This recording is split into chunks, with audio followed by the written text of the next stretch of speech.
Once again, I welcome you to my YouTube channel, Nawab Kiazai. Nawab Kiazai. Okay, so as you know that we have started a series of verbs. This is the eighth video of the verbs. You can see it here if it is visible here. The kinds of verb, part 8.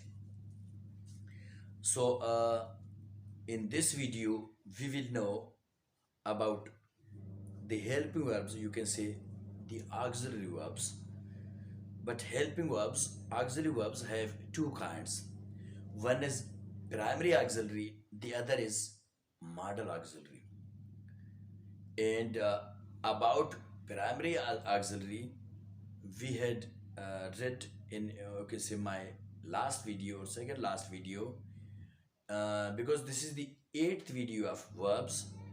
So if you want to know about if you want to know more about my videos, or if you want to know about more the kinds of verb, then you can visit my YouTube channel, Nawab Kiazai, as I said before, Nawab Kiazai. So in today's video we will learn about modal verbs. So now let's see what modal verbs are. Modal verbs are the verbs which show the mood of a person. Okay. So now suppose we have to know, and we have to, you can say, see the person that in which mood he is speaking. For example, is he giving an advice? Is he giving a suggestion? Is he making a request? Is he passing an order? etc. Okay, so just this list goes on. So such sentences are called modal verbs. Okay, and second thing I want to tell you that modal verbs do not give one meaning. Okay, they give different meanings according to the context. Okay, according to the situation, you have to see the sentence that in which manner the modal verb has been used, then you guess the meaning there. Okay, because modal verbs can give 2 2, 3 3, 4 4, you can say even 5 5 meanings. Okay, each of the modal verb. So that's why you cannot guess the meanings, okay, randomly. First of all, you'll have to see the context, then decide. Okay, so let's go to the first one, that is ability, ability, capability. Now here I want to tell you something that sometimes I have seen some of the tutors, or you can say instructors. I have seen that they make it a big issue, big deal, that that there is a huge difference between ability and capability.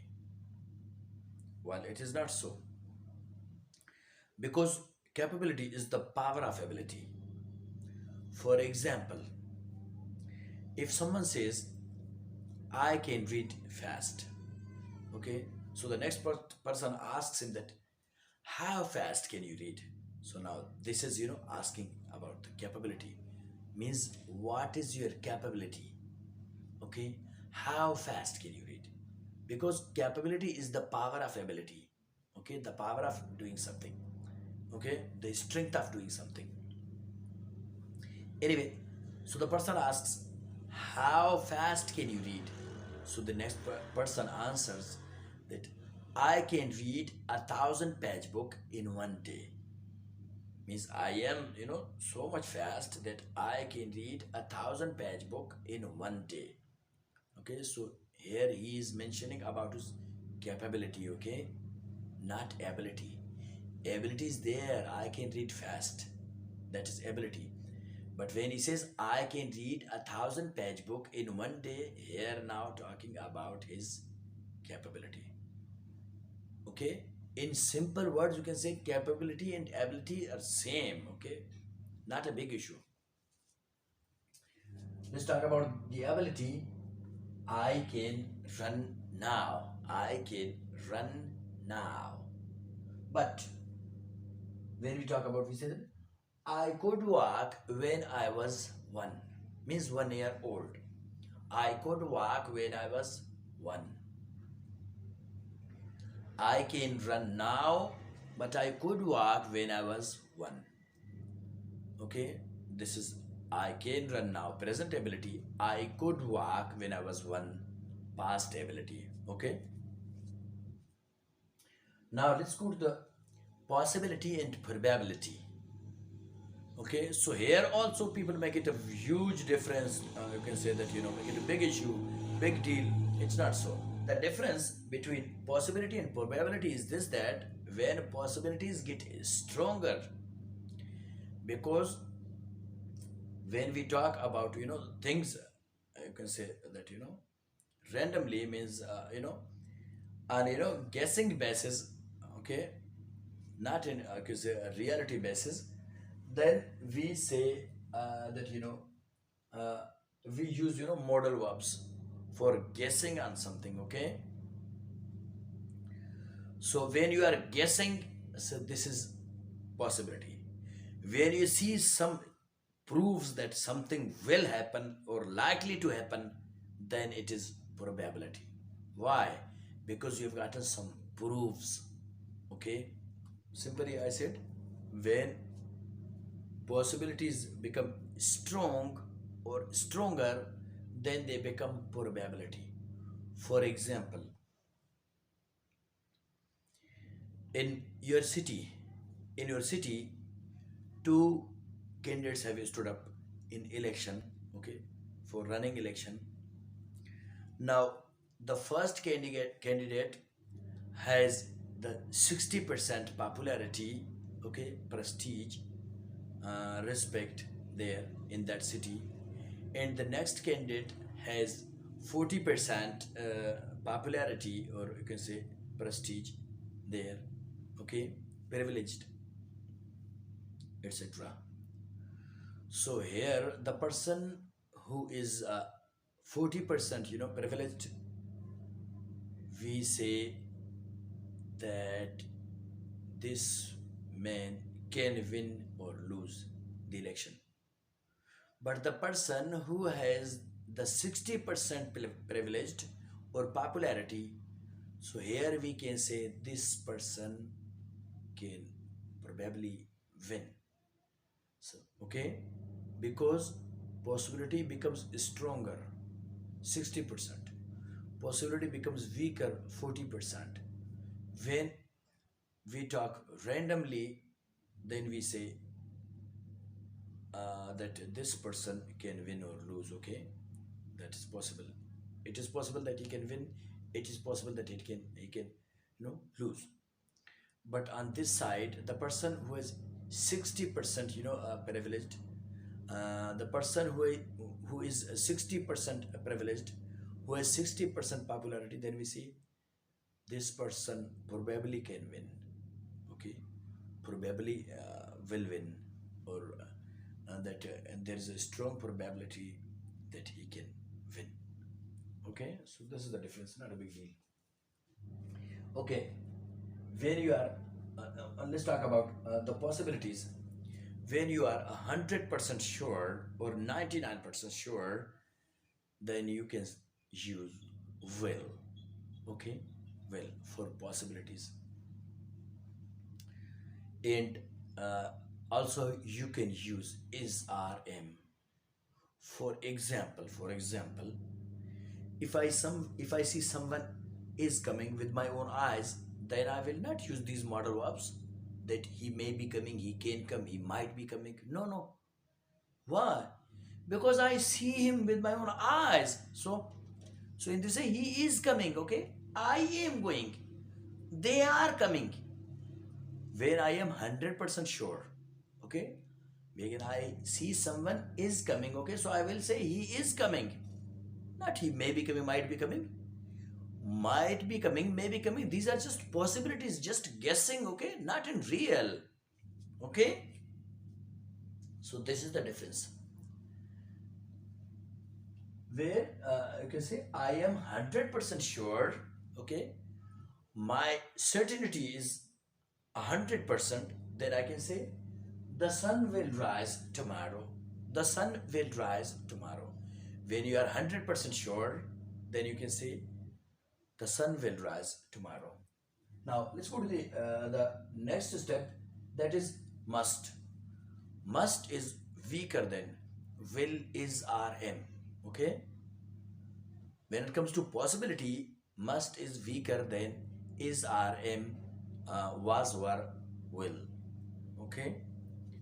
Here your certainty becomes 80%. Okay. When you are 80% sure, then you can say must. Something must happen. Okay. Now you see, it must rain today. It must rain today. There I said the sun will rise tomorrow. I was 100% sure. Here I am 80% sure. Then I use the modal verb must. It must rain today. The first I see, the dark clouds, the dense cloud. So dense clouds are, that spread all over in the sky. One thing. The second point, that it is lightning, and also it is thundering, and also it is slightly drizzling. So in this way I am 80% sure that it will rain or it must rain. Okay. But will rain, I'm 100% sure it must rain. Okay. It must rain today. Okay. When I see the clouds are there, and just it is drizzling, also it is thundering, it is lightning. Okay. So in the, this way you can say it must rain. Okay. When here I was 100% sure, here I was 80% sure, now I am 60% sure. Okay. 60% sure that it will rain. Okay. Now here I am 60% sure that it will rain. Why? Because neither it's thundering nor it's lightning. Okay. Just, the dark clouds are there. Okay. So now my, you can say, certainty became a little less. Okay. Less than 80%. Now it came to 60%. Okay. So here I can say it may rain today. It may rain today. When my surety gets again weaker, okay, weaker than may, weaker than 60%, comes to 40%. Now here my certainty, okay, is 40%, where I see that it is the monsoon season, the season of raining, a rainy season might rain today. Why? Because I see the clouds over there, on the ozone layer. Okay, so here in this way I can see it might rain. Okay, you can see the difference now. The sun will rise tomorrow, 100% sure. It must rain today, 80% sure. It may rain today, 60% sure. It might rain today, 40% sure. Okay. Here, these examples I have used to make you understand. Otherwise, I don't have a scale, or you can say that, inch tape to measure these things. Okay. Just these are examples that you can say must is weaker than will, may is weaker than must, might is weaker than may. This is the difference.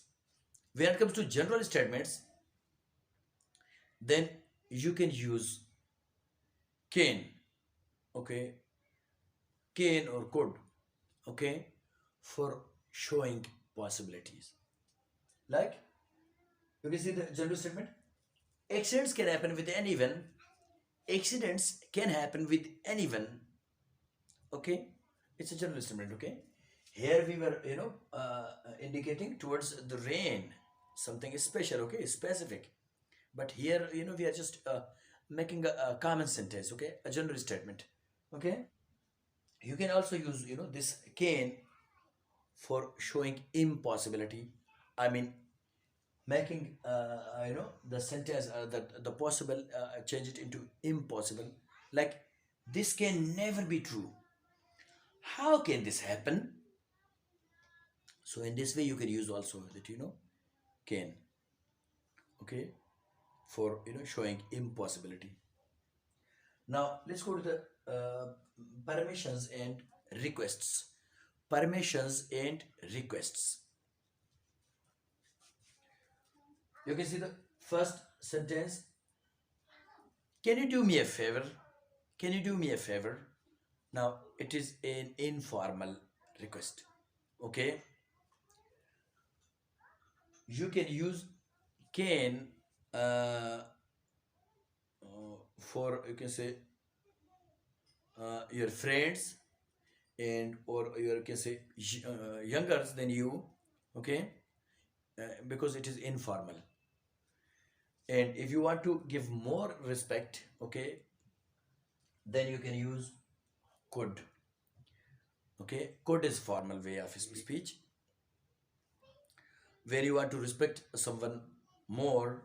When you are talking to your elders, your parents, or you can say your boss, then you can use could.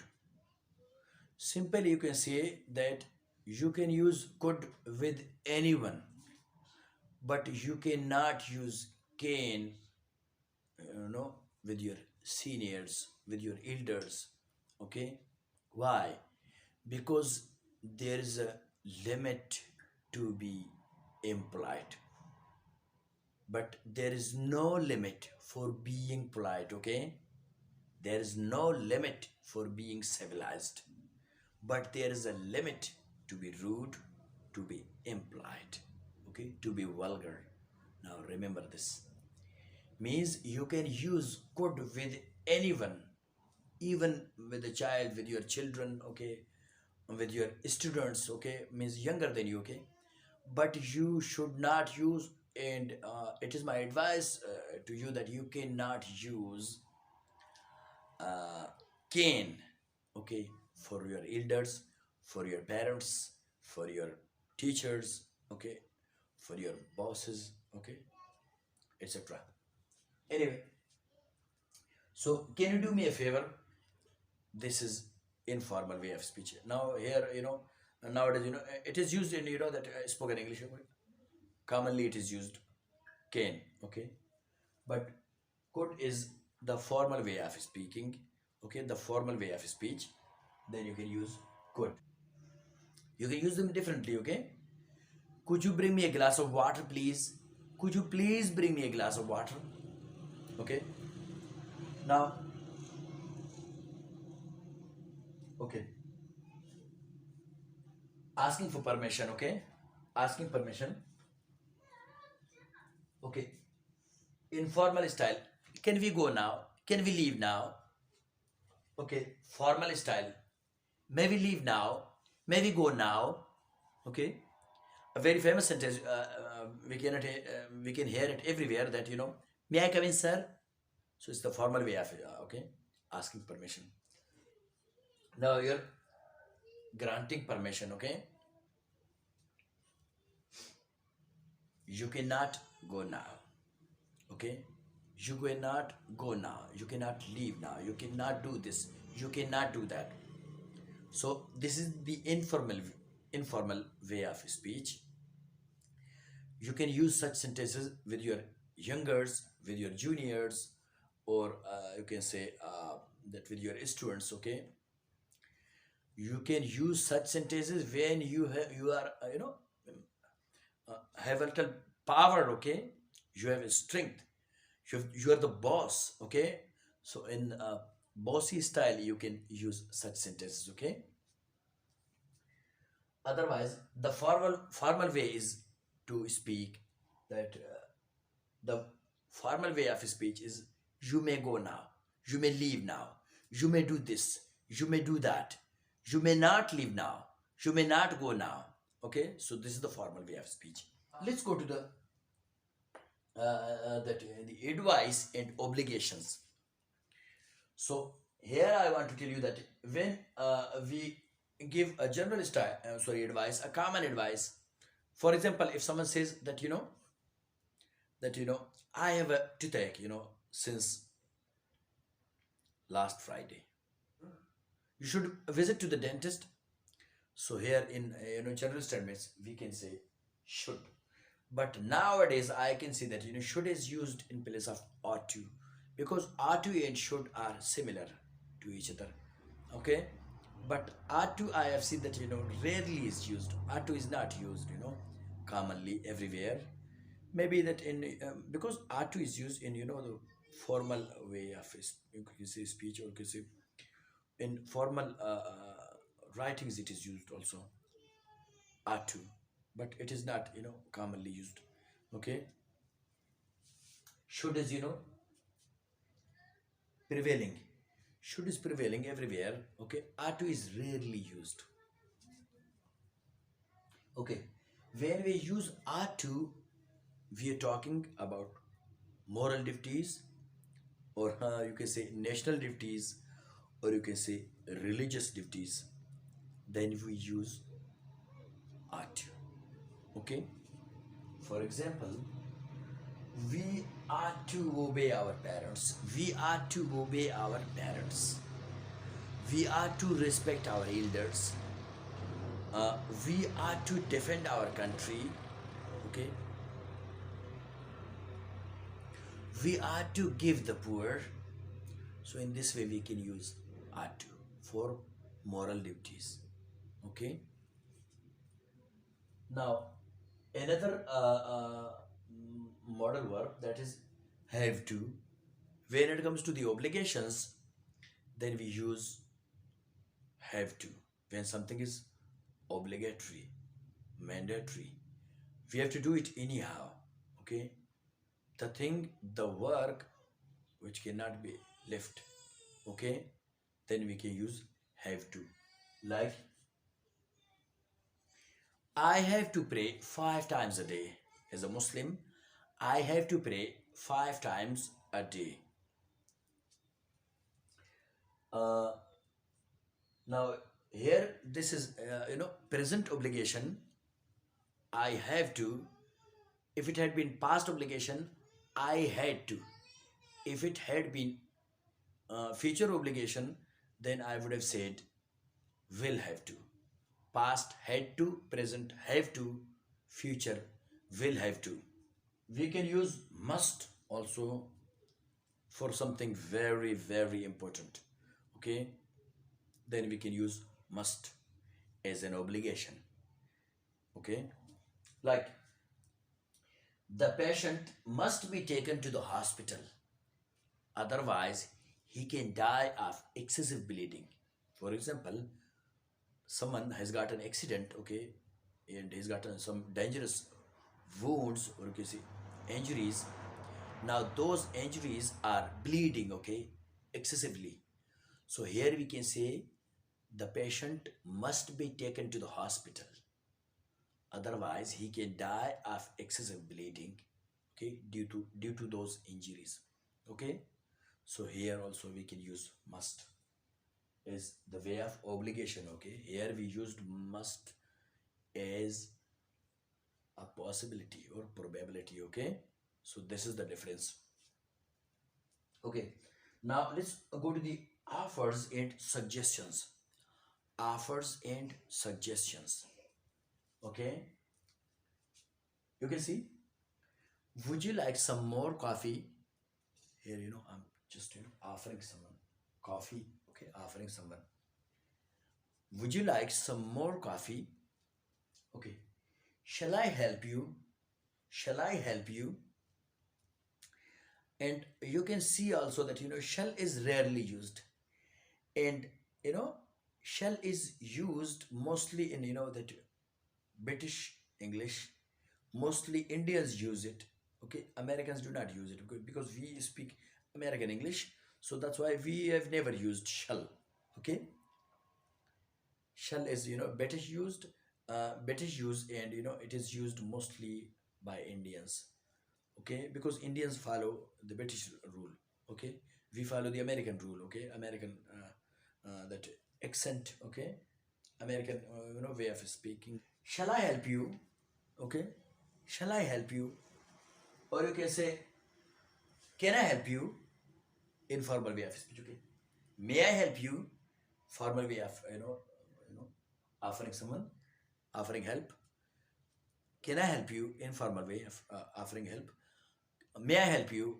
Formal way of offering help. Okay, is I have seen that that uh, how may I help you?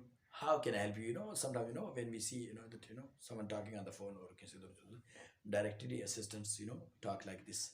How can I help you? How may I help you? Okay. Anyway, another way of offering someone. Can I show you some more samples? Can I show you some more samples? Now here someone is in a shopping mall. Okay, so the agent comes there, the worker, and asks him that can I show you some more samples? Okay, so it is the way of offering something. Okay, now let's go to this suggestions. Here you can use can as a suggestion. Okay, you can use can as a suggestion. For example, you can use my pen, you can use my car, you can use my house. Okay, if you want.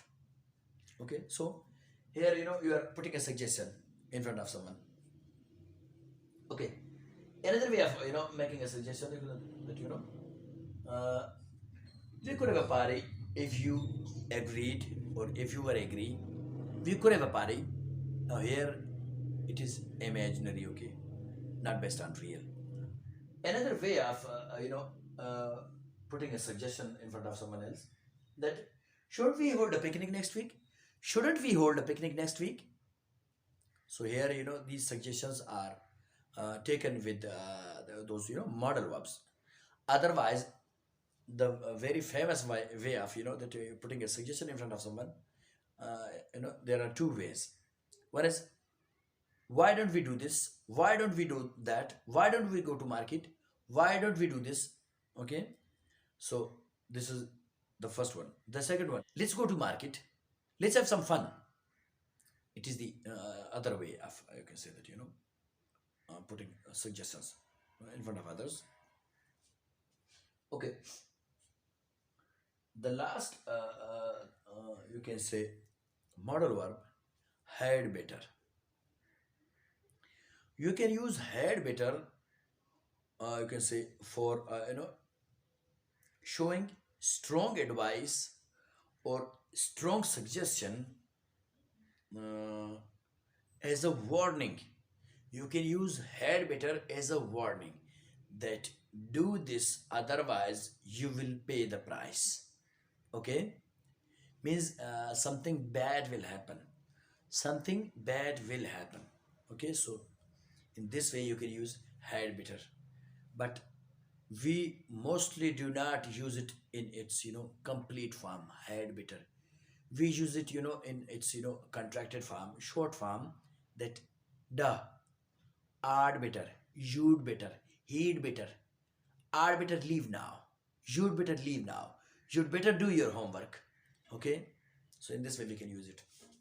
So the last sentence is, understand, you'd better understand. Understand, you'd better understand. Okay, so I think this is enough for today, and I hope you have understood the concept of modal verbs. Okay, let's have the conclusion here by now. So we'll meet in another video, inshallah, with a new grammatical point. Okay, so till then, stay blessed.